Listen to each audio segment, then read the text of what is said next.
So hello guys, ఈరోజు మన video వచ్చేసి ఏంటంటే, వాట్సాప్లో మనం ఎవరికైనా సరే లాంగ్ వీడియో సెండ్ చేసేటప్పుడు అది లాంగ్ వీడియో అనేది సెండ్ అవ్వదు. ఇప్పుడు సపోజ్ చిన్న చిన్న క్లిప్స్ కింద సెండ్ అవుతుంది. దాన్ని మనము ఒక 1 GB లేదంటే 500 MB ఉన్న వీడియోస్ని ఏమైనా ఉంటే ఇలాంటి ఒకటేసారి ఫుల్ వీడియో పంపించడం ఎలాగో ఇప్పుడు మనం చూద్దాం రండి.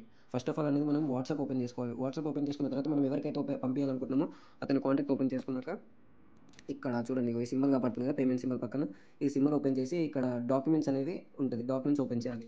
డాక్యుమెంట్స్ ఓపెన్ చేసిన తర్వాత బ్రౌజర్ ఉంది కదా, పైన బ్రౌజర్ డాక్యుమెంట్స్ ఇది ఓపెన్ చేసిన తర్వాత ఇప్పుడు చూడండి 500 MBది నేను ఏదో ఒకటి పంపిస్తాను.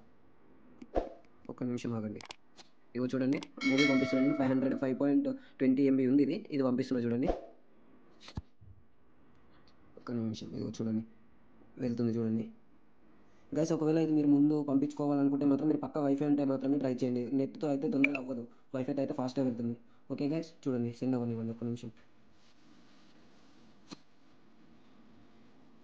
సో మీరైతే ఇప్పుడు చూస్తున్నారు కదా, 99 ఆల్రెడీ సెండ్ అవ్వడానికి అయితే రెడీ అయిపోయింది. ఓకే చూడండి, ఆల్మోస్ట్ సెండ్ అయిపోయినట్టే. ఇగో చూడండి, టిక్ మార్క్ కూడా పడ్డది, డబల్ టిక్ కూడా పడ్డది, సెండ్ అయిపోయింది. 5.20 MB చూడండి. ఓకే, ఇలా అయితే మీరు ఇచ్చిన ప్రాసెస్తో మీరు ఇలా పెద్ద పెద్ద లాంగ్ వీడియోస్ని అయితే మీరు మీ ఫ్రెండ్స్కి కానీ మీ ఫ్యామిలీ రిలేటివ్స్ కానీ ఎవరికైనా సెండ్ చేయొచ్చు ఈ చిన్న ట్రిక్తో.